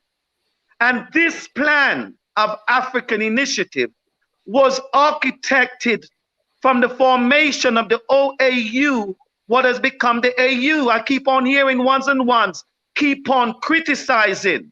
Remember, the OAU is only in that position because the rest of the states of Africa that is still under the constitution of the enslaver maintain the status quo of foreign interests. That is why the AU has not fulfilled the fulfillment of what it was created for. So it is not for us to abandon it. What it is to do is for us to repossess it. So let us stop saying the AU is not worth anything when the AU is the what was crafted by our ancestors, the greatest architects of Africa, to His Imperial Majesty Nkrumah, and the great one that was present at the formation in 1963 of the OAU. That is why the headquarters is still maintained in Addis Ababa. And the weakness of it is because, remember, from 1974, when the dregs came in, all the different Europeans, including China, right, and remove His Imperial Majesty, they are the one that has undermined the development both of Ethiopia and the African continent. And it's only since recently, my sisters, in 2018, when many of the Ethiopians that was in exile in foreign land, we started return. So what's happening in Ethiopia? The true Ethiopians, the true rulers, are now in possession. That is why you have so much upsurgencies of those that was in position since 1974. They're the ones that is creating all the upsurgent, all the negative that is happening in Ethiopia is coming from that reality that we allowed. After when Italy were defeated, His Majesty, instead of running out the Italian, His Majesty allowed them. And what happened? They created their own state in Eritrea. So you see, my brothers and sisters, this is about them against us. And we've had enough of them dictating to us on our own land. And that is where it's at right now. We have enough of all you foreign invaders who comes into Africa, possess it for your own interest, but you do not do nothing for the advancement of the development of the African people. Well, we are now, my sister, taking back control of our continent. A lot of people don't know that the revised constitution of His Imperial Majesty relates to the entire continent, not just Ethiopia. That is why in 1963, the OAU came in formation, because His Majesty said, when righteous Africans come together, my brothers and sisters, we will solve our own problems. The solutions are within Africa, but we've been undermined for so long. That is what has stopped the development of our continent. And there's reason for that. But we are now in a time within time when earth rightful ruler must rule the land again. And as what our sister said, the blue and the white Nile is important to the entire human race. And Ethiopia has always maintained that grace by making sure that the entire Africa has access to our waters. And that's the truth, my sister. Thank you so much, Brother Rasoshin. Rise up. We'll have to have we've got a separate show actually to talk about the AU. Leader Bandaka is going to be with us on that.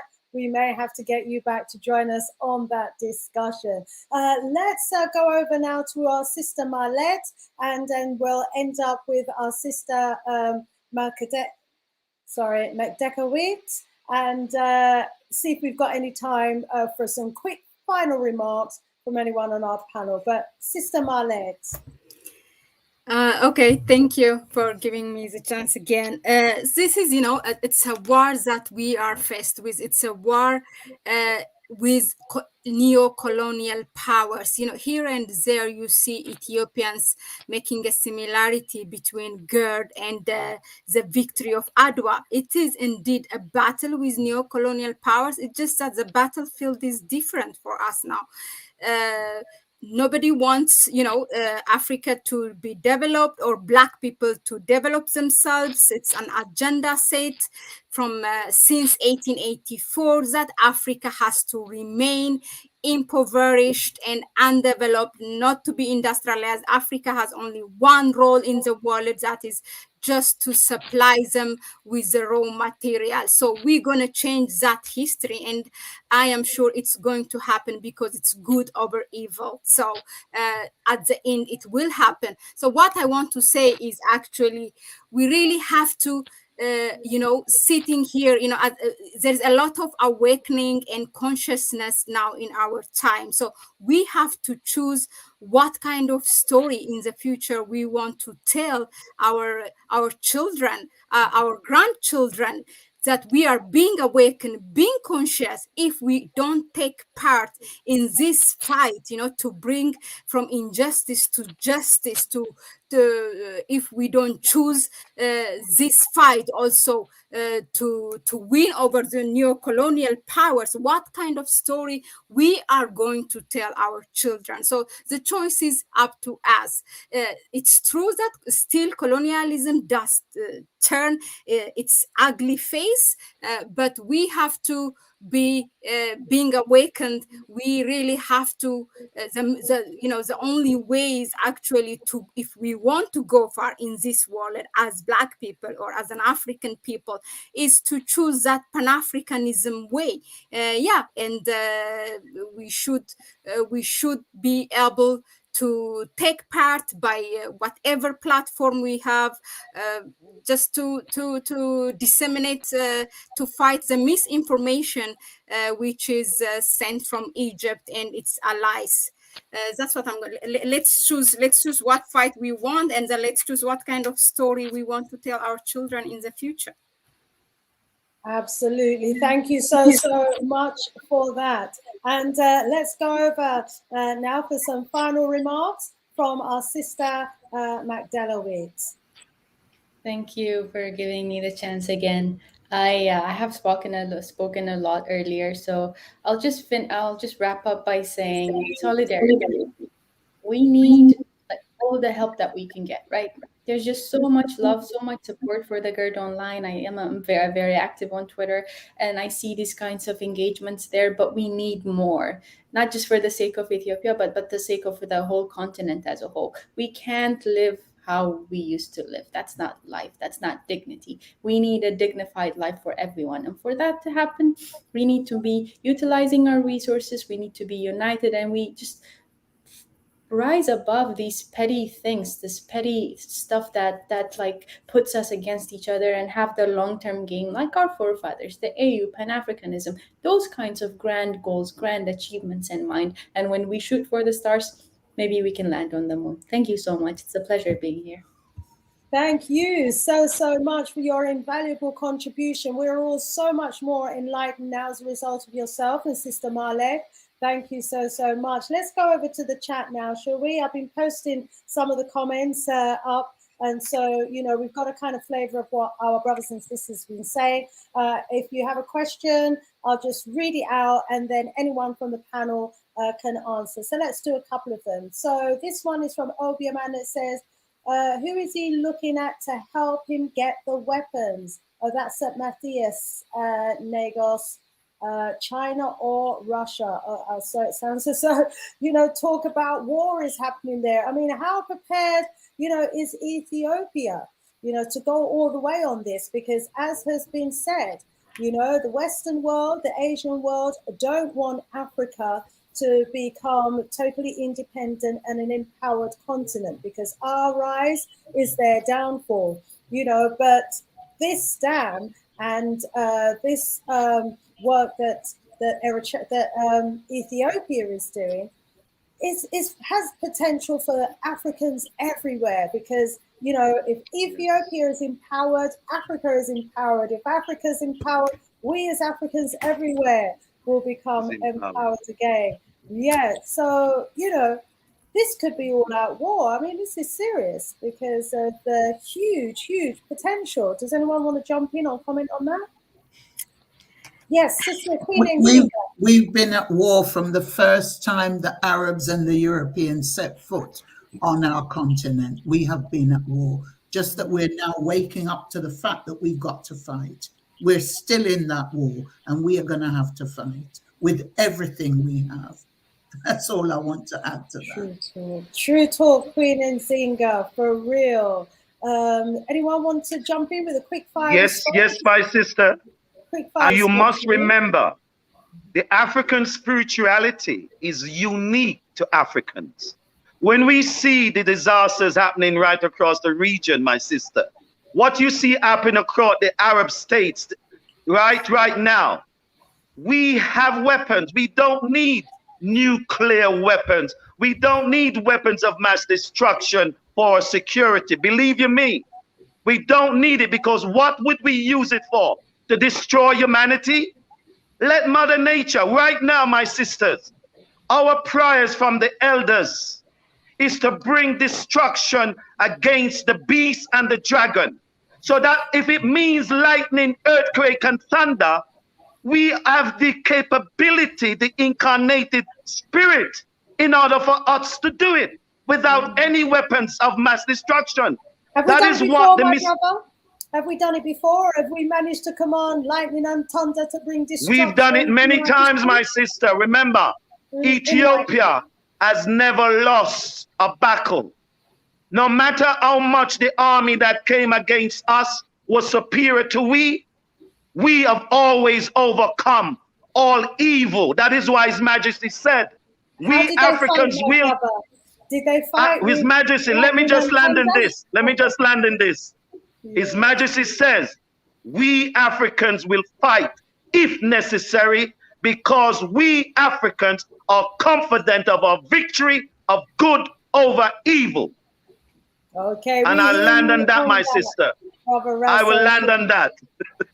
Let's go back into the chat, get some more questions. I'm always quite intrigued when we say leave it to nature. I mean, I think it sounds great if we could, but I'm just wondering where in our history we've allowed nature to fight our battles for us. But I know we're in our history where we've used nature to our advantage in fighting our battles, but we have had to physically do the fighting. My sister, is a combination. Let me just remind everybody who's watching, thank you, Sister Afrijamo, to kindly give us a thumbs up, kindly give us a like. We would much appreciate love. Also, very importantly, can I ask everybody in the chat to kindly share this video as well? You know, we bring some awesome guests onto these platforms who have a very powerful African-centered view on issues that is so important to us, and we've got to start changing the narrative one show at a time. And you know, we're using that platform to do this. We've got to bring an African-centered perspective on the world view, on the world issues. And a lot of what you've heard today, I'm sure you wouldn't get this discussion in any mainstream newspaper outlet that you was to care to look into. So please do share with someone. Let's go to the, let's see what else we've got here. We've got right on, brother. We are confident in the victory of good over evil. Stop being afraid of your own shadow. Okay, yes, you know, cowardice don't work no more. You know, we used to have warriors, we used to have fighters. It was said earlier that, you know, some Ethiopians would have been prepared to throw themselves against the plane if they needed to. I mean, as an act of war, you know, and as an act of courageousness. Thank you, Brother Paul Grant, who said he has already shared. Much love and respect to you. Come on, everybody. We need you to share. Make it worth our while coming here every Wednesday and, you know, putting together these programs so people can hear, you know, these powerful debates and discussions. Okay, what have we got? Someone has said here, we have to add some practicality to our approach to fighting. Yes, we do indeed. Haile Selassie, did he say today for me, tomorrow for you, when he went to the League of Nations? Okay, someone could elaborate on that. Zami saying Black Americans, Caribs, Africans, Blacks first. Yes, we have to put ourselves first because no one else is going to put us first. Okay, we've got just a couple minutes left. So if I get, 30 seconds to 1 minute per person, we might be able to hear the voice of everyone before we wrap up. Let's bring in, first of all, Sister Sheila.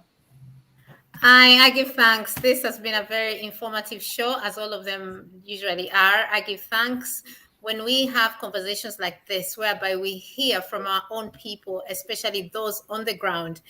The narrative is different. Mm-hmm. And this is how we get to know exactly what the problem is. And when we know what the problem is, we're able to forge forward a solution that works for us. So I give thanks to you, Sister Shanice, for having this platform for us to come and speak to our people. And I give thanks to all our people that come as panelists or as listeners and viewers. I give thanks. So from me, I say thank you very much. And may the ancestors keep blessing us. And we thank you as well, Sister Sheila, for your ongoing input and your wonderful stories on the platform. I was going to go to Russell Sheen, but lost him for a few seconds there. Queen Nzinga, if we can get some closing remarks from you, my sis. Just to say, yes, a big thank you to Sister Shanice, to everyone who was on the panel today. I have been thoroughly informed, and I really appreciate that. The last thing I want to just mention to bring in the women from my book, Women in the Garvey Movement, Una Marston and Amy Ashwood Garvey championed the cause of Ethiopia when the emperor was in London. In fact, Amy Ashwood Garvey met the emperor at Waterloo Station in London. So wow. Share that. Thank you. Wonderful. Wow. Important bit of history right there. Wonderful history. Okay, Russell Sheen, 30 seconds from you, my brother. Well, I've been in such wonderful company with so much wonderful queens and empresses. I couldn't ask for a better platform, and particularly to know that we are talking about the whole liberation of Africa, not just Ethiopia. Ethiopia has always been the fountainhead. It is Ethiopia that knowledge came down the Nile Valley and brought civilization to what it is today, my sister. So, we have to get together with Ethiopia, the rest of the Africans, both of those that in the Western diaspora. We must make sure that we're one with this, because Africa is being held down for over 8,000 years, my sister. And this is the opportunity to break those yokes of the enslaver that continue to maintain their evil amongst our people. For real, my brother. I've got to leave you there because of time. Rise up yourself every time. Sister Malet. Yeah, so I just want to add this just to show that when people of Nile come together, that nature indeed help us. When Ethiopia did the first filling of GERD in 2020, Lake Victoria, meaning the one which contributes to the 14 billion cubic meter of Nile, has been the amount of rain has been high after 30 years. For the first time after 30 years, the amount of rain was very high. And also in Ethiopia, the amount of rain after 20 years, when that feeling happened, it was in the record. It was very high after 20 years. So we are the people who are destined to live together, who are linked by Nile, and unfortunately separated by Nile. But I am sure, when we come together, nature indeed will help us. The war thing somebody said about the war, will Ethiopia survive it? I mean, I don't think in this century war will happen, but to use the late Prime Minister word, no one who had fought Ethiopia have survived to tell a story. Yay! Rise up, sis. Thank you. Wonderful words of empowerment there. Let's get some final remarks from our other dear sister, Mekadelawit from Ethiopia.